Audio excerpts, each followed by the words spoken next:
Hey everyone, welcome back to another video. Bitcoin is having another fire sale, and God, I wish I could have said I woke up to this fire sale, but no, I basically watched the entire movement play down as the price continued to spiral downwards. Yes, we did face some support at 69K, and we had a V-shaped recovery, but the market tanked all the way down to 66.5K, which is where I got lucky, and I was able to DCA into some of my spot holdings at exactly 66,999. That's the limit order that I placed, and thankfully it filled out. But today we're going to be discussing about where I potentially think the market could be heading, why we shouldn't be scared, and why this is really an opportunity. But without further ado, let's jump straight into it. If you left a like on this video, it would mean the world to me. Subscribe, turn on the notification bell to not miss out on any future updates. I'm going to be limiting this video to just TA only. So if you want to go into more fundamental analysis, then stay tuned until the evening where I'll post a full rundown video. I'll also be on the Moon Show as well. So we'll go through the news over there. But Bitcoin, of course, most importantly, we saw a dip towards the $66,000 area. I was able to accumulate some more spot holdings at that level. But if you watch the video that I posted yesterday at like 4:45 a.m., I mentioned that Bitcoin was forming a bearish divergence and that it's likely that Bitcoin will correct towards this range in the orange box. I said that the first support would be at 71.3, then 66.9, and then, of course, we have the orange box of support. Bitcoin went through all of them. And then eventually we had so far a short-term bottom at 66K. The most important question is what do I think will happen next? In terms of my positions, as you guys know, I mentioned that I've been long, we've been long since 43K, and I'm not going to be adding more capital to it. This position I'll be holding forever, and the only thing that I'm doing right now is DCing into Bitcoin as much as possible. The only chart that matters in this perspective is this parabola chart. And whenever Bitcoin experiences a correction within the parabola, we know from historical cycle analysis that whenever Bitcoin does have a retracement, it's just a buying opportunity. Like if we compare it to 2016, Bitcoin dipped multiple times coming up towards the halving, especially coming up towards the halving. We experienced like a 36% correction, but in the macro trend, Bitcoin kept going higher. We experienced a correction from here as well, right? After a significant move up, and this was a 39% correction. Bitcoin went to create another all-time high. So Bitcoin does this. Bitcoin experiences this 25%, 30%, 40% drops.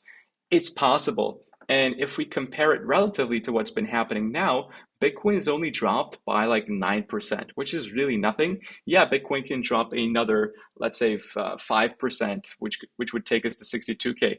It doesn't matter. We can even go down to 57K, which would be an awesome level, by the way, to retest historically, like if we go back into the weekly time frame. So Bitcoin can do these things. It's all right. But at all of these levels, I'm just going to be accumulating Bitcoin more and more and more. If actually I was playing around with the Bloomberg terminal because now I have access to it. If you go back and run the strategies for what was the most profitable thing to do with Bitcoin, it's actually to buy and hold. And we know that the economy is in the brink of recession, which we went through multiple different factors and data in the previous video, but we know that this is not sustainable. We know the amount of national debt that is piling up. We know that the Federal Reserve is paying $660 million per day, and that's like net losses to cover the inflation that's happening. We know all of these things. But I think the major thing that's causing the price of Bitcoin to dump is the DXY, which is the dollar value. It's the dollar index that has seen a reversal back towards the upside. Those two are inversely correlated, and I think that's the reason why the price of Bitcoin is going towards the downside here. The PPI data came out. I believe that is what's causing the momentum that we're seeing at this current moment in time. But as I said, it's nothing to worry about. The most interesting thing to be looking out for today is what is happening with IBIT. So if I quickly jump to the ETF data, let me see if the ETF data is out. Because if IBIT experiences an outflow, then we'll know, okay, the dub happened because IBIT offloaded some Bitcoin. Of course, they sell in real time before the data is actually released. The data gets released approximately 1 day after the transaction itself. So we don't know until like a day or two later if they sold or not. But if I refresh this table, I don't think all of the data has come out yet. Today is the 15th of March. So no, we don't have the 14th of March data for all of them. Yeah, so we have it for IBIT. It's $345 million. It's not like the significant past records that we've seen over the past couple of days, but it looks like IBIT has had a low number. Perhaps GBTC experienced outflows. No, $257 million. Therefore, the conclusion we can make here is that it's not the ETFs that has led us to see this drop towards the downside. Rather, it's most likely the PPI data, or that just the market was overextended, which I can concur with. And that's just going to lead me to be buying Bitcoin more and more and more if we continue dropping towards the downside. And if you do want to be doing that, you can check the description below for where I personally trade and buy Bitcoin. I've spread my risk across 2 different exchanges. Using the links in the description below for Bitflex, you can get a chance of winning an Apple Watch giveaway.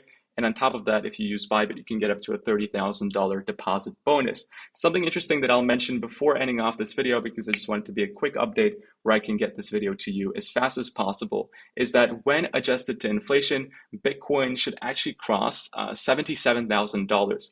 So if I change this to February and calculate, in 2021, Bitcoin hit an all-time high at 69K.